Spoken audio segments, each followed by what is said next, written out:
ពមុនដូនតាខ្មែរដោះស្រាយបញ្ហាថ្លើមក្រពះពោះវៀននិងតម្រងនោមបងប្អូនដែលមានបញ្ហាឈឺចុកឆ្អល់រមួលភើជូរអស់កម្លាំងរហិតឡៃពិបាកបត់ដៃពិបាកបត់ជើងបាយមិនបានសម្រានមិនលក់និងគឺដោយសារបញ្ហាក្រពះពោះវៀនបញ្ហារមាស់លើស្បែករមាស់លើដងខ្លួនរមាស់លើខ្នងលើក្បាលចេញមុនលើខ្លួនលើក្បាលបាទឧស្សាហ៍ឈឺចុកអួលនៅកន្លែងបោះដៃផត់បាទនឹងជាបញ្ហារបស់ថ្លើមបាទក្តៅបាតដៃក្តៅបាតជើងបញ្ហាបោះជាតិពុលអញ្ចឹងយើងប្រើត្រូវចំពោះបញ្ហាបងប្អូនដែលមានបញ្ហានោមញឹកនោមទាស់នោមស្រក់នោមមិនអស់ឱសថបុរាណខ្មែរមេតាក៏ជួយបានដែរនឹងគឺជាអាការៈរបស់បញ្ហាតម្រងនោមបងប្អូន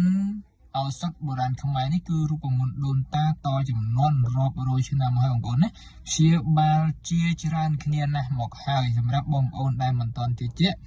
តាមរយៈសាក្សីដែលបានដាក់ link ខាងលើវីដេអូនេះបាទចុចតាមឪប៉ុកមានសាក្សីនៅនឹងទាំងអស់បងប្អូនដែលមិនទាន់ជឿជាក់អាចសាកល្បងត្រឹមមួយកំប៉ុងបានហើយបងប្អូនដែលបានជឿជាក់ហើយប្រាប់មុន 4-5 ថ្ងៃណាបានលោកគ្រូធ្វើឲ្យទាន់ព្រោះឱសថនេះឧស្សាហ៍ដាច់ស្តុកញឹកសម្រាប់បងប្អូនដែលចាប់អារម្មណ៍អាចប្រឹក្សាលម្អិតជាមួយក្រុមការងារបានបាទអរគុណ